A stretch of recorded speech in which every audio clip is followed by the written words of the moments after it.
Un homme d'affaires arrive à son bureau et constate que des documents très importants ont disparu. La police suspecte 3 personnes, Amélie, Carla et Michael. Mais tous affirment qu'ils ne se sont même pas rendus au bureau. Qui ment ?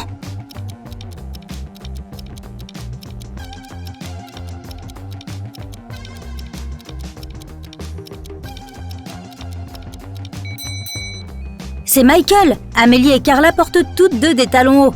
Or, les empreintes de pas sales sur le sol ont été clairement laissées par des baskets. Le souverain d'un royaume lointain se fait vieux et commence à songer à annoncer son héritier. Il a 3 filles, chacune avec ses propres qualités, et il ne parvient pas à décider laquelle d'entre elles ferait la meilleure reine. L'un de ses conseillers lui suggère alors une idée. Le roi devra donner à chacune de ses filles une théière remplie d'eau, et la fille dont la théière commencera à bouillir en premier sera proclamée héritière. Lorsque le jour de la désignation arrive, les 3 princesses commencent à faire bouillir leur eau. 2 d'entre elles souhaitent ardemment devenir reines, mais à la fin, celle qui ne voulait pas le trône remporte la compétition. Que s'est-il passé ?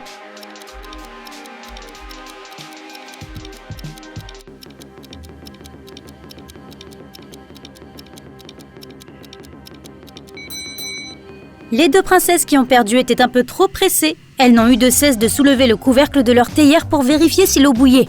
La 3e ne s'en souciait pas, si bien que l'eau de la casserole s'est mise à bouillir plus rapidement. Dans la rue la plus fréquentée d'une grande ville, un cireur de chaussures reçoit beaucoup de clients. Il offre ses services à tout le monde gratuitement. Mais tous ceux qui s'arrêtent et acceptent son offre lui laissent pourtant de l'argent avant de repartir. Pourquoi font-ils cela ?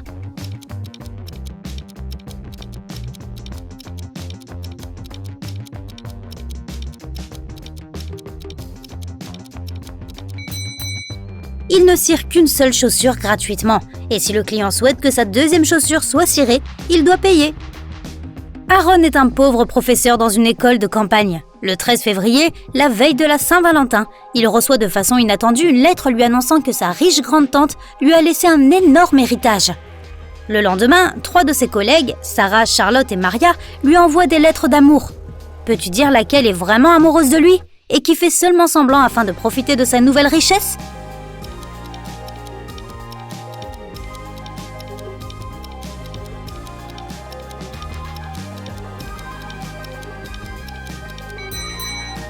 Charlotte est la plus honnête. Elle porte un collier avec les lettres A et C gravées dessus, pour Aaron et Charlotte. Il est clair qu'Aaron lui a offert ce collier parce qu'ils se fréquentaient avant même qu'il n'ait reçu l'héritage. Jonathan a passé plusieurs jours à l'hôpital, mais il n'y est jamais entré par une porte. De plus, à sa sortie, il était en parfaite santé, mais il a quand même dû être porté pour en sortir. Pourquoi ?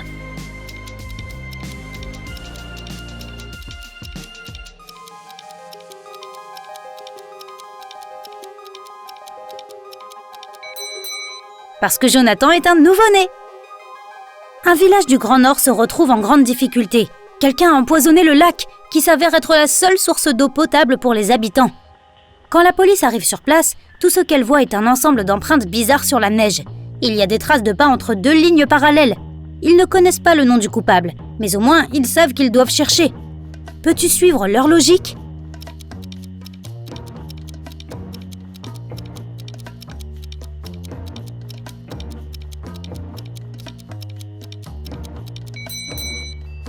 La police recherche une personne en fauteuil roulant et son assistant. Les roues ont laissé des traces parallèles et l'assistant a dû pousser le fauteuil et laisser des traces de pas. Jacques et son associé décident de fêter un contrat très rentable qu'ils viennent de signer. Comme ils aiment tous 2 la montagne, Jacques propose d'aller dans les Alpes pour faire de l'escalade. Son partenaire accepte volontiers et Jacques prend sur lui d'organiser leur petite escapade. Cependant, le voyage se passe terriblement mal et le partenaire de Jacques se perd dans la montagne. Jacques ne le retrouve pas, et les sauveteurs non plus. Mais en rentrant chez lui, Jacques est arrêté après que la police ait reçu un appel de son agence de voyage. Pourquoi ?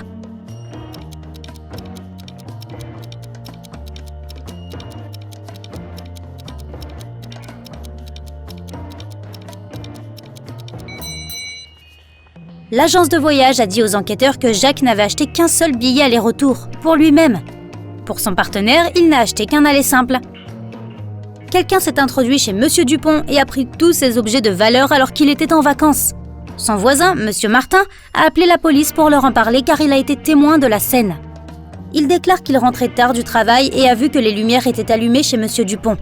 Monsieur Martin savait que son voisin était absent. Il s'est donc approché avec précaution de la fenêtre pour regarder à l'intérieur. La fenêtre était embuée, alors il a soufflé dessus pour faire fondre le givre et a vu un homme avec une capuche grise qui fourrait des objets de valeur dans un sac à dos bleu. Puis M. Martin est rentré chez lui en courant et a appelé la police. Les officiers écoutent toute l'histoire et arrêtent immédiatement M. Martin. Pourquoi ?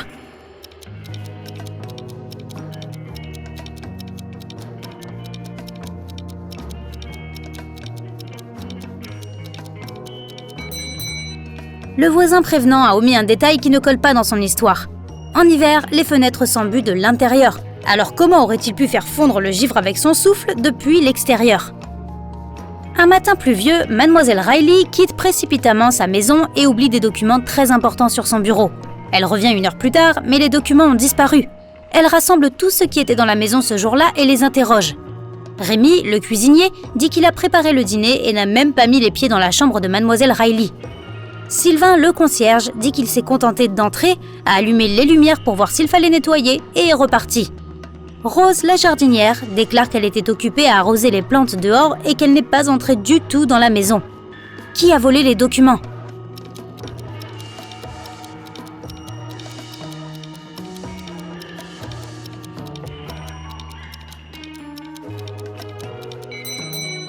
C'était un travail d'équipe. Tous les employés de Mademoiselle Riley sont coupables.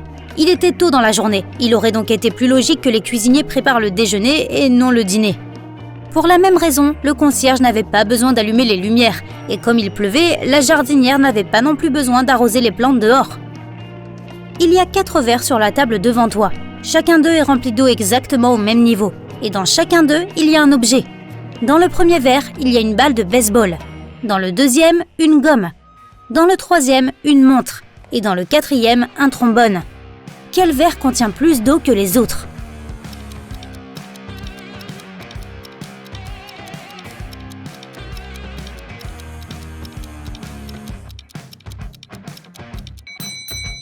Le 4e verre. Si tu retires chaque objet de son verre, le niveau d'eau baissera parce que l'objet n'occupera plus un certain volume. Le trombone est le plus petit objet, donc c'est dans ce verre qu'il y a le plus grand volume d'eau. L'humanité arrive à sa fin. Le dernier homme sur Terre vaque à ses occupations. Il travaille dans les champs, ramasse du bois pour le feu, fait des provisions pour l'hiver. À la fin de la journée, il se prépare à aller au lit quand il entend frapper à la porte. Il n'a pas peur et va l'ouvrir. Qui se tient derrière la porte ?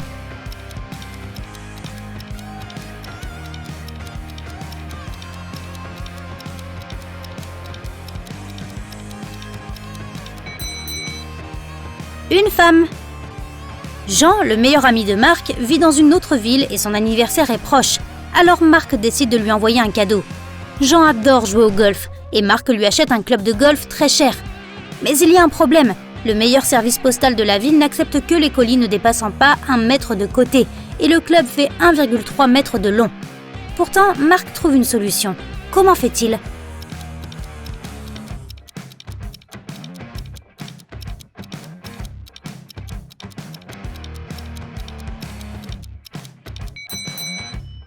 Marc achète une boîte carrée d'1 mètre sur 1 mètre et y met le club en diagonale.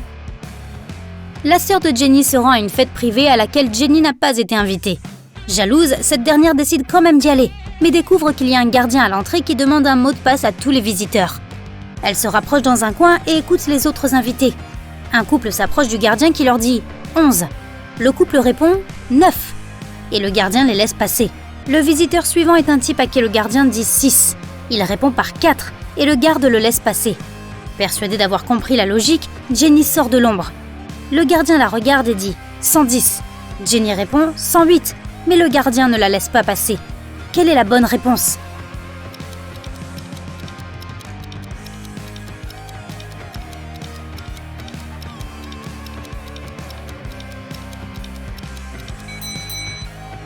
La bonne réponse est 90. Si tu écris 11 en chiffres romains, cela ressemble à ça. XI. Donc 9 est l'image miroir. IX. Même chose avec 6 et 4. Avec 110, qui s'écrit CX, cela donne 90, soit XC. Un homme va voir la police en prétendant qu'une mallette de grande valeur lui a été dérobée de force dans la rue. Quand l'officier demande à l'homme s'il peut décrire la personne qui a commis le larcin, l'homme dit qu'il portait une tenue complète de moto. un pantalon en cuir, une veste en cuir épais et un casque. Le coupable a arraché la mallette des mains de l'homme, a sauté sur sa moto et est parti. Mais l'homme a remarqué que le criminel avait laissé tomber quelque chose et l'a ramassé. Il s'est avéré que c'était ses lunettes. L'homme les a apportées à la police comme preuve. Après quelques questions supplémentaires, l'homme est arrêté pour tentative de fraude. Pourquoi ?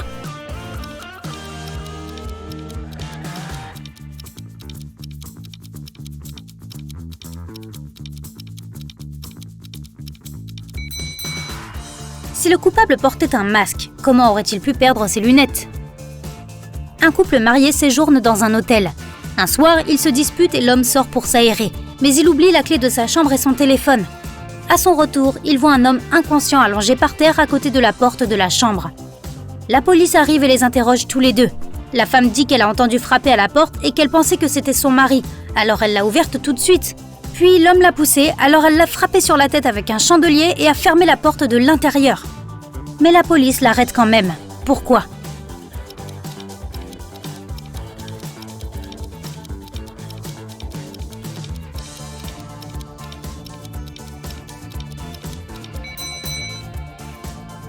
La femme pensait que c'était son mari, mais elle s'est quand même approchée de la porte avec un chandelier à la main. Cela veut dire qu'elle avait déjà l'intention de le frapper.